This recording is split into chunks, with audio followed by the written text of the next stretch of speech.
Late! I've been waiting for you to summon me ever since you came here. Waiting and waiting and waiting.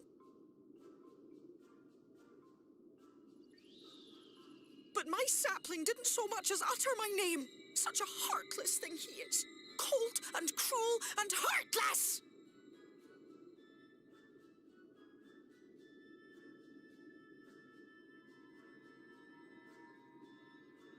Another self-important little brat. Just what we need.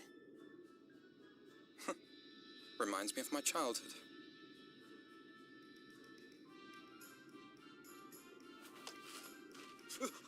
All right, I'm sorry. It was a joke. Honestly, just a joke. But just now you called for me so earnestly, so fervently. I couldn't possibly stay angry at you. Very well. As your lovely branch, I will lend you my strength.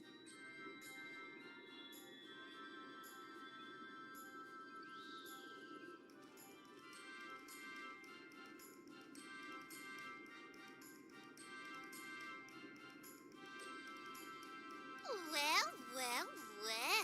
If it isn't Theo Ool, the mould feel. It's been too long.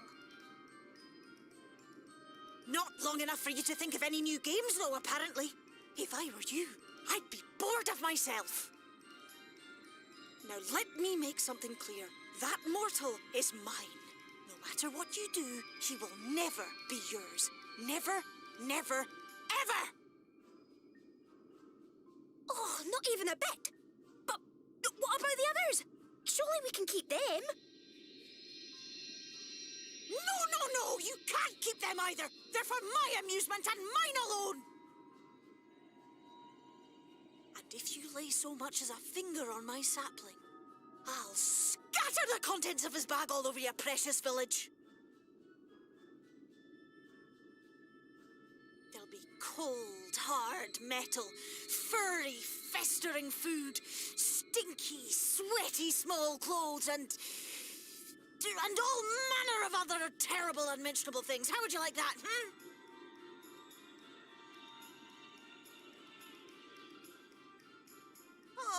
All right. But will you not at least let us play with the twins? Just while the others go and see Urianger? Aye, that's all we ask. And we promise we'll play nicely. It seems we won't be joining you. Aye! We'll reveal the hidden Vernick to you at once.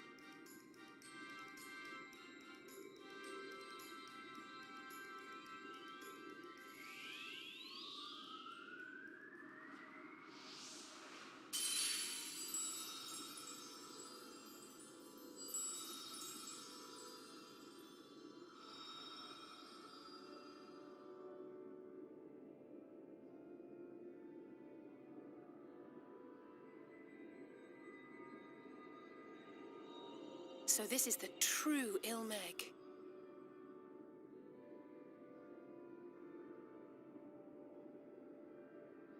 How are you feeling? Better. I think I remember the way now.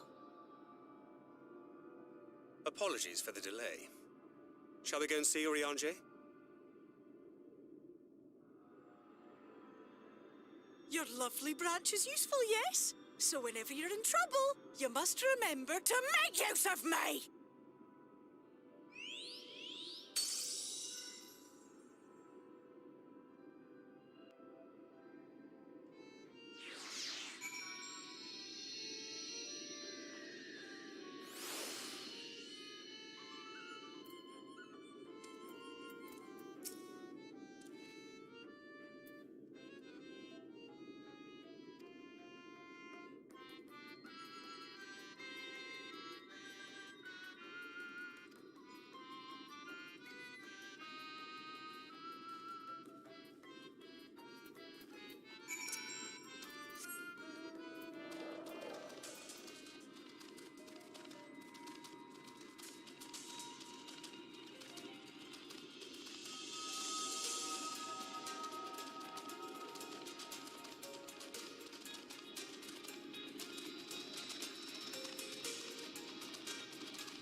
Urianger, are you in? Unto a world weary of heroes, a hero wends his way. The Exarch did send word that thou wouldst seek me out, but ne'er did I imagine thou wouldst arrive so soon.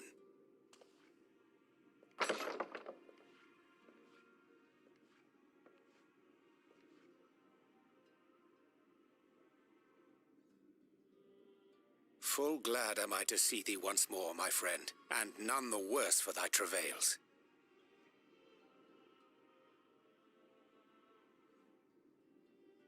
Run along, Minfilia. We'll meet you outside. But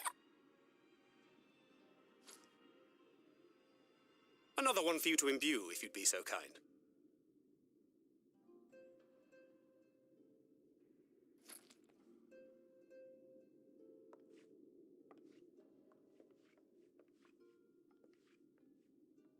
I take it thou hast met with our other comrades already?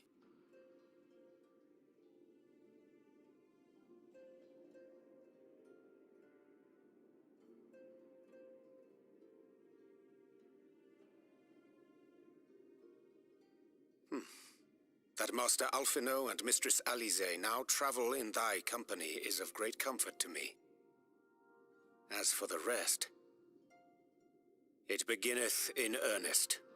The hunting of the Light Wardens, and perforce the war with Yulmore. Hark thee then to my words, and through them behold the vision that I did glimpse, that of the 8th umbral calamity.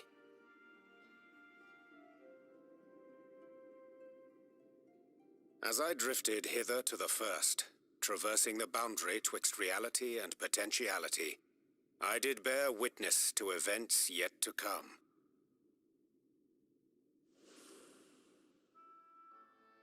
There I saw the combined forces of Eorzea and the Far East offering fierce resistance to the legions of Garlemald. So fierce, in fact, that they did begin to push the enemy back. Ilm by painful ilm at first, then yalm by yalm, and malm by malm in time. Yet the joy they felt was short-lived, for in so doing they did force the Empire's hand. Faced with defeat, the Garleans turned to a weapon most vile: Black Rose. Its potency defied all reckoning. Once released, the gas took on a life of its own, wreaking untold carnage not only in Eorzea, but in the provinces of the Empire besides. From fighters upon the front lines to babes in their beds, none were spared.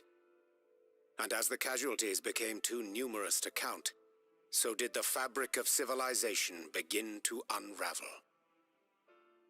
Nor did the land itself escape unscathed, for spreading from the site of its release, Black Rose brought death to the very soil. To survive amidst the chaos and upheaval, men came to live by the sword, the rule of law giving way, inevitably, to the rule of might. Thus was the spark struck and the fire kindled, and swiftly did it spread as a blaze in a field of straw to engulf every corner of the world. Nations worthy of the name did then cease to exist. And those souls brave and true who might have risen to restore order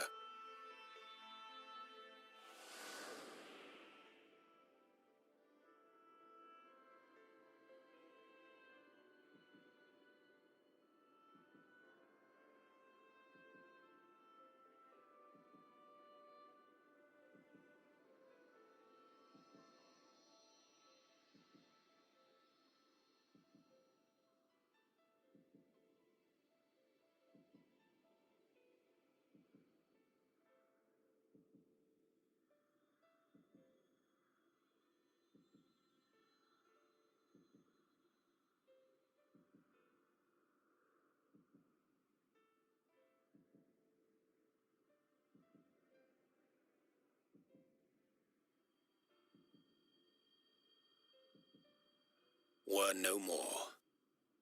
For the weapon spared not one, not even thee.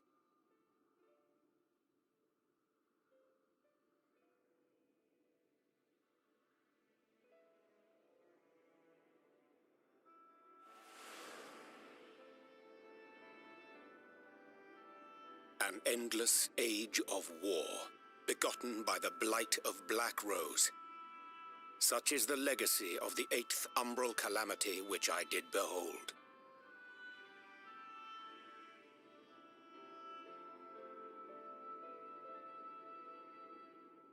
No matter the cost, we must forestall this tragedy.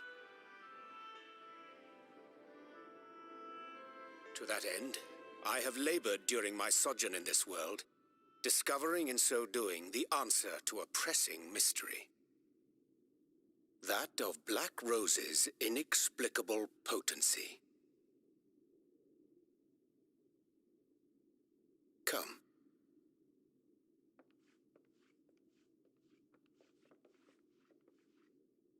Dost thou recognize yonder chart?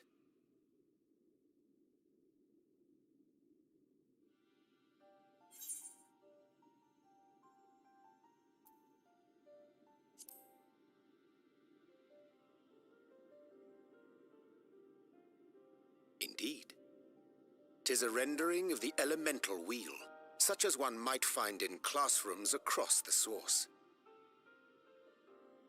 As the chart maketh plain, our world is composed of 6 elements, in addition to which there exist 2 poles in fundamental opposition. Astral, the active; umbral, the passive. As a reflection of the source, the first naturally compriseth the selfsame forces. Yet, curiously, there is a notable divergence in their nomenclature.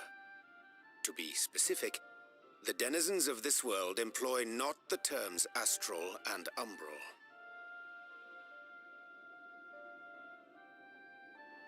Thus was I moved to inquire what names said forces had been assigned. A simple question which yielded a most unexpected answer. Upon demanding the name of the pole aligned with activity and growth, I was told that as life's myriad colors combine to produce black, the people of the first had called it darkness. At this, did my mind begin to race. Yet 'twas only when I asked what name had been given to the pole aligned with passivity that mine eyes were opened to the truth. Peace and tranquility being as purest white, unmarred by color, I was told it had been given the name of light.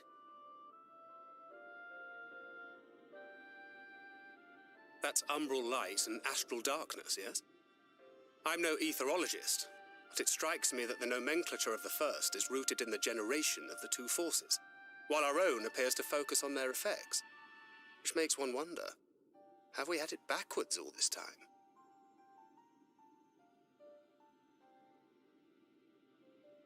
'Tis indeed a compelling question, and one which beareth closer examination. Yet what knowledge we already possess sufficeth to explain the chain of events.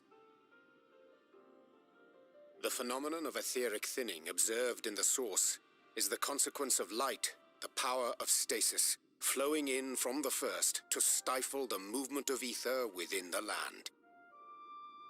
And according to Master Alphino, Black Rose slayeth by halting the circulation of ether within living beings. Should such a weapon be unleashed even as the first were rejoined, replete as it is with light,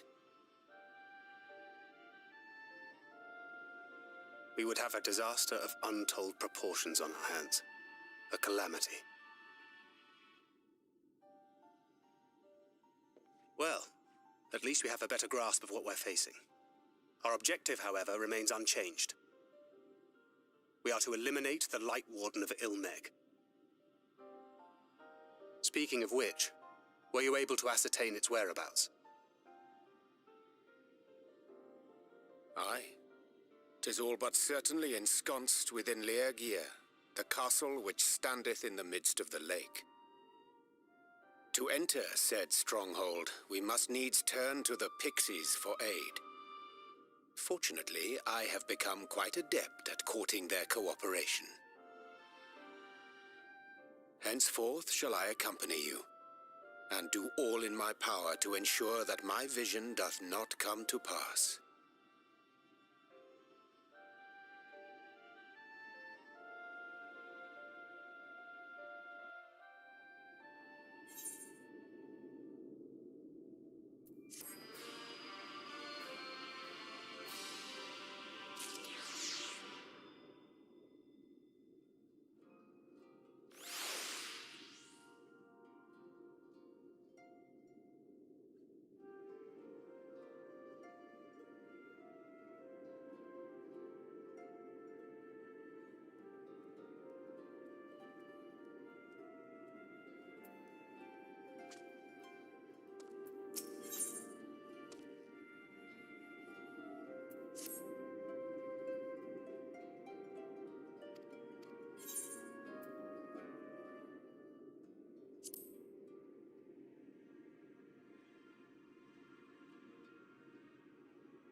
"'Tis done.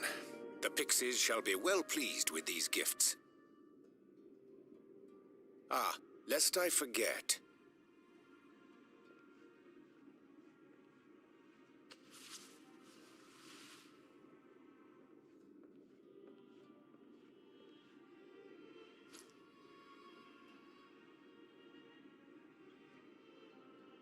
White auracite, newly forged for thy use.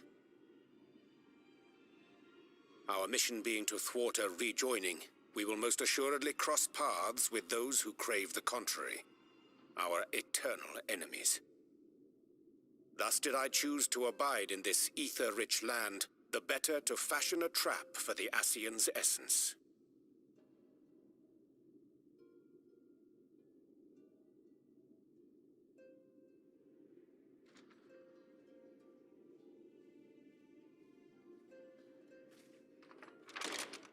May I come in now? You may indeed, assuming you've finished.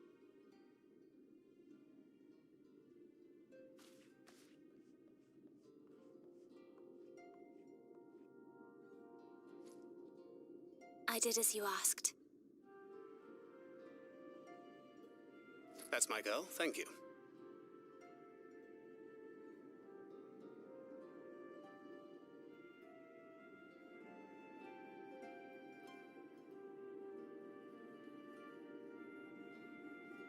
I should probably explain.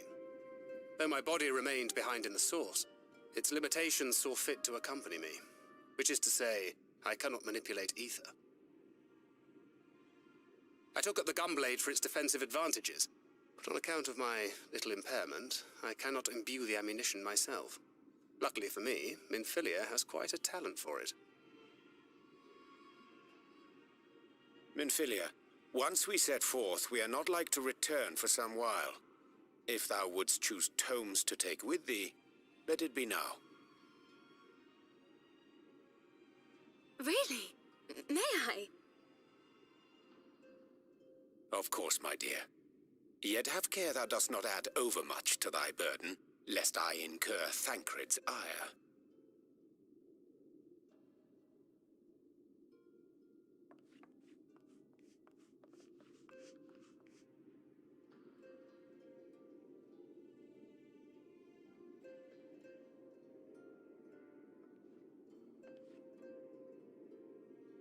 Hast thou spoken to him of thine encounter with the Minfilia of Eld?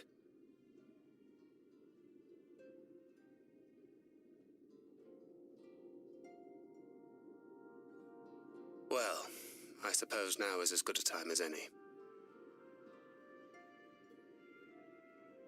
As you know, I freed young Minfilia from captivity in Yulmore some 3 years past. Not long after, the two of us journeyed to the south of Armareng, to the edge of the Empty, where the flood was halted. 'Twas there that she awakened. The Minfilia of old. My Minfilia.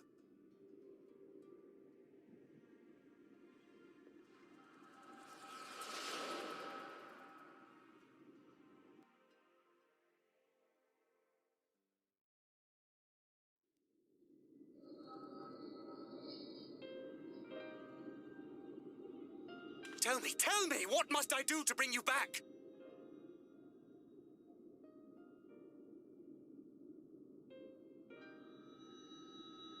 My dearest Thancred, as I am now, I am no different from an Ascian.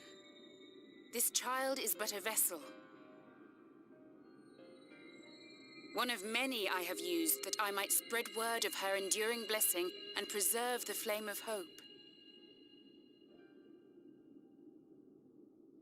In my name, each has died, never having lived her own life. I have taken enough from these children. I will take no more. But what of your suffering? Your sacrifice? This isn't fair! I will not stand for it. I cannot. There must be something we can do. Tell me!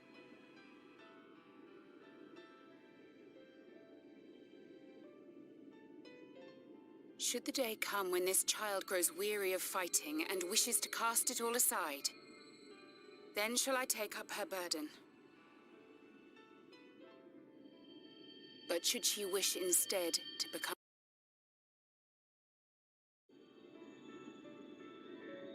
then shall I bequeath to her my all.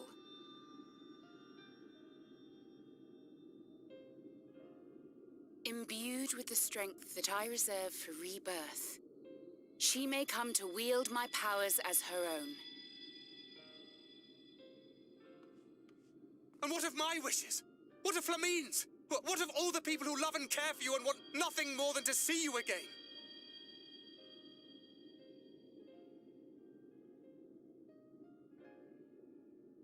It is not their decision to make. It is hers. This child's. This Minfilia's.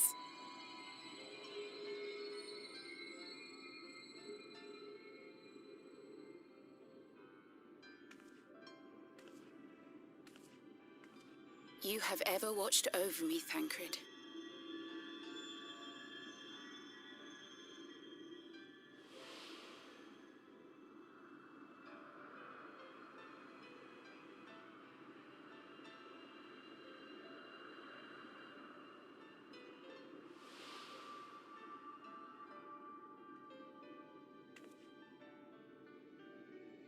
Now I ask that you do the same for her. Protect her. Teach her. Stand by her as you stood by me. There is much and more she does not know. She needs a guide to show her the ways of the world, or she will never find her own path.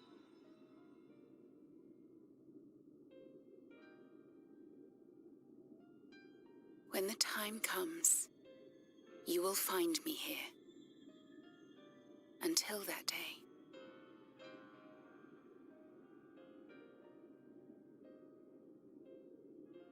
Minfilia, wait!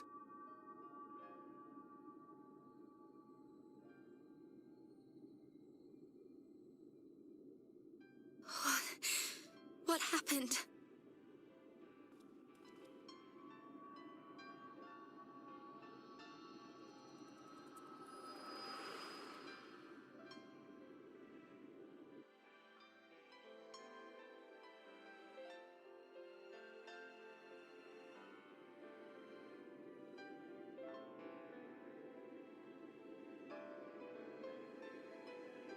And then she was gone. Minfilia, the girl, claims to have no recollection of any of it. I have told her many things, where we came from, what we fight for, but of that day, I have not spoken.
With the coming of another possessed of the blessing of light, the first hath begun to rise up in defiance of its fate.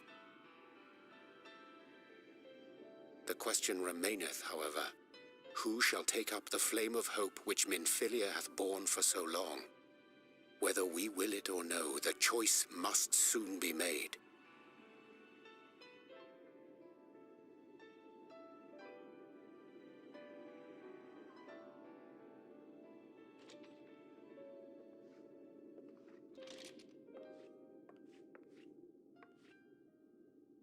I'm sorry I took so long. It was so hard to choose. In the end, I settled on just the one. That is well. Now, if all is in order, let us set forth for Leader Loran.